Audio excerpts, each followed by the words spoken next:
So I'm gonna stand up, take my people with me. Together we are going to a brand new home. Salamat po. Yan. Rosemary. Ito po ang aking may bahay. Masaya po siya ngayon. At tagal na namin pong pangarap na magkaroon nito ay ngayon lang po nangyari ito sa amin. Dahil sa tulong po ninyo ay maraming salamat po talaga sa inyo. Okay mga kawal. Bali medyo mayroon po kami hindi magandang balita na nabalitaan. Kaya to, pupunta natin mga kawal yung isa na binigyan natin ng bahay, ginawa natin ng bahay. Pero nakalulungkot. Nung mapadaan kami sa bahay na yon, nakita namin iba na nakatira. Tapos tinanong namin yung nakatira kung bakit sila na yung nakatira doon. Dahil di umano ay bininta sa kanila. Ayan, kaya bumalik tayo dito sa bahay nung mismong binigyan natin. Hihingin natin yung paliwanag niya kung paano nangyari yun. Apo! Yeah. Oh, nandito ka na pala talaga nakatira? Ah.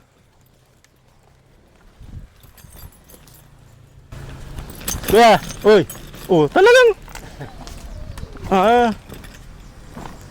Dito ka na ulit nakatira? Asa ka nakatira? Sa San Fernando. Sa San Fernando? Camarines Sur. Sa Sur na? Ah. Nasaan si ate? Nagpasok po. Nagpasok. Halika kuya, nagpapasok uli. Grade ano na? Grade 11. Halika kuya, kasi... Ayun. Ayo.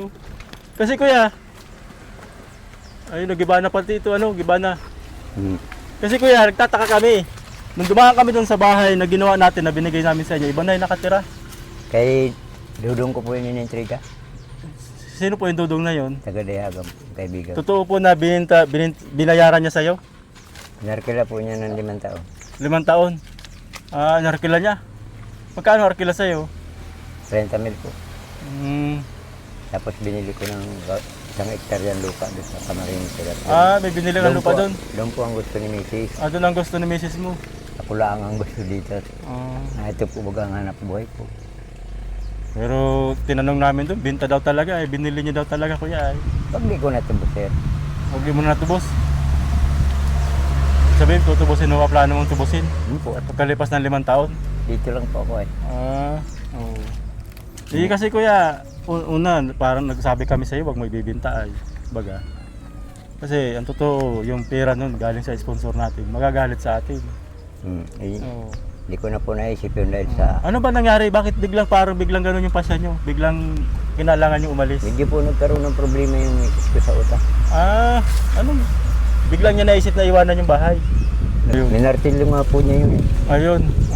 Yung pintuan. Pero kuya, nabalitaan ko yung bangka rin daw, pati yung bangka. Anong nangyari po sa bangka? Nga naman sa tulong ng DSL Gam Enterprises ay ginawa natin siya ng bangkang dimotor na magagamit niya sa pangingisda para matustusan ang gastusin ni Nanay Susan sa pag-aaral. Salamat po.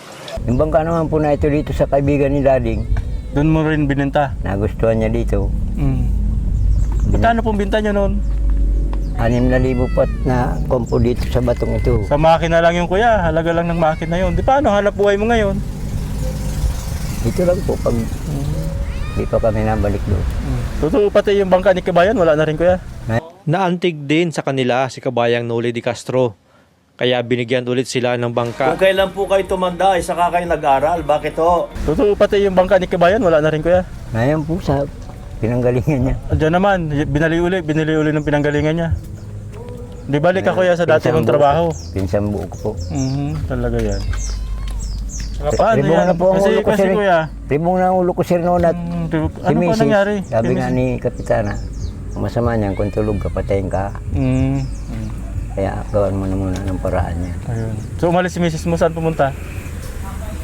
Sabi po, ibinta daw yun at doon niya gusto sa pinsan niya sa Camarines Sur. Camarinesor. Oo. Pagdating naman doon, may maliit na daga po doon na pinabibili. Binili nyo. Binili ko po. O, Tapos bakit nagbalik na kayo dito kuya? ginawan ko po siya ng bahay. Bakit nagbalik po kayo dito?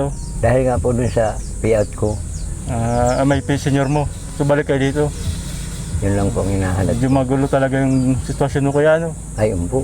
Talagang, Kasi ang totoo kuya, Nasabog na nanghinayang kami dun sa lahat ng yun. Kasi, tinan mo to, di na naman safety yung bahay mo. Plus, siyempre, wala ka na naman panghanap buhay na bangka. Nagbalik ka sa dati kung ano yung una namin pinuntahan dito. Ganun ka na ulit. Kamusta yung hanap buhay mo ngayon? ayos lang po. Ayos man. Sa bagay, Suportahan ko ito man yung siya dati mo habang talagang nakita buhay ko. ay. Nasusuportahan ko siya ng pambaon. Ang ganun, pagkain. habang ganun dating trabaho. Di sa Kasi ka ulit. kung wala po akong Namimili. ganyan, hindi ko yan masusuportahan. Ay yung ano kuya, pinagbintahan ng bahay, ng bangka, pati ng lambat. Siya po yung ibili ko na. Naipundar mo doon.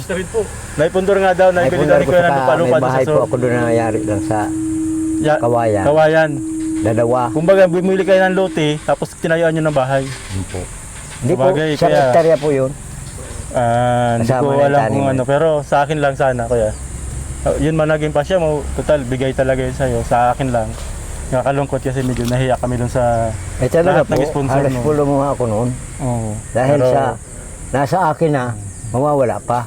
Pero paano naman yung problema ko sa problema mo sa asawa mo. po? Kung So, ganun mo talaga hindi kami kamahal yung asawa mo. nagkakasundo. Ganun mo kamahal talaga si ate, ganun mo kamahal. Paano po? Baga, dahil umalis siya, gusto mo sumunod sa kanya, bininta mo yung bahay. Pununtahan mo siya doon. Po. Tapos nabinta mo pati bangka. Po. At may iwanan ko rin po dito ay. Baka Sabagay, kung kaya. magkaparupaano lang. Pero kung nag-aaral man si ate, okay yun kuya. Opo. Siguro talagang gusto natin matupad yung pangarap niya. Okay yun. Kaya mo naman palang paaralin. Eh, Kanya lang, nanghihinayang kami doon sa mga naibigay sa'yo. talagang Kasi ako po yung bangka pa lang kuya, sapat na sanang panghanap buhay mo talaga. Po. Talaga ako yung nanghinayang. Ay kung minsan ay galit siya dun sa sasakyan, halos mapasagi lang kami dyan sa may tulay. Inaaway na ako. Inaaway ka.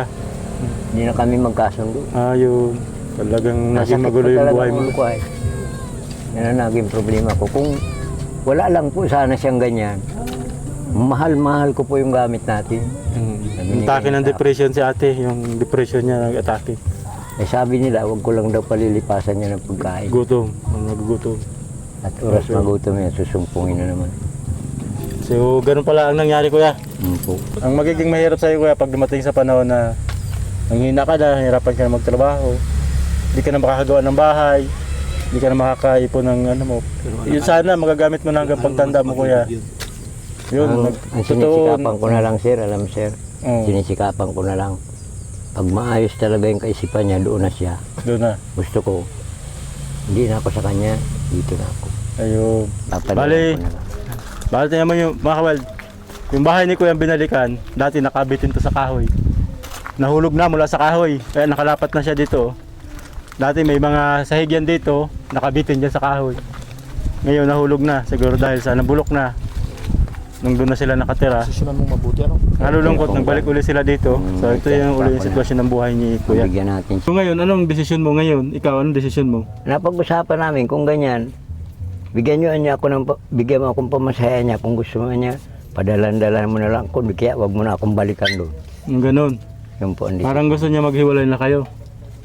Hindi naman. Hindi po, ako ang gustong maghiwalay sa kanya dahil sa Ikaw. gusto niya doon ako, ayaw ko naman patulang hanap buhay. Ito dito ang kaligayahan ko, siya naman doon pala siya Doon mo maligaya. siya maligaya. Bagay. Kaya ilalagay ko po siya sa ayos. Oo.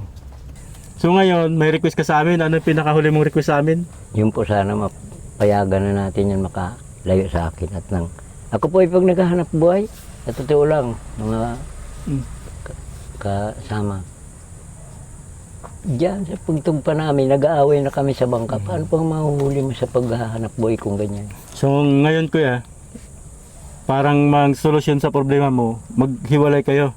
Opo, kung yun ang gusto niya, yun din ang gusto ko. Dahil sabi ko, dito, kailan pa man, hindi ako alis dito. So sa madaling salita kuya. Ang kaligayahan ko, ang hanap buhay ko. So ngayon kuya, kailangan para sa kapayapaan kasi natatakot ka para sa buhay mo pag nag-aaway kayo. Yun po. Baka anuhin ka ni ate. Kahit si umawas po, binantaan ako ay. Binantaan ka na ni ate. Ano gagawin daw sa'yo? Ni Kapitana, Ah, sabi niya, mas maganda yan, ilayo mo na muna. At baka kung tulog ka, birahin ka na lang niya. Ako po'y nagpapasalamat ng marami sa inyong lahat na binigay sa akin. Ayan kaya. Yung request ko lang, sabi mo, ipupundar mo uli yung mga na iwala mo. Siya po. Sa Yung loob ng 5 taon. pagsisipapang nasa isip Ayan. ko lagi, ang maibalik ko, ang minaldas kong galing sa inyo. Yun. Patawad po sa mga nagawa ko sa binigay niyo sa akin. Pero pabayaan niyo at ibabangon kong muli yon. Unti-unti ko pong ibabangon. Pag ako nag-iisa na po dito, babangon ko po yan.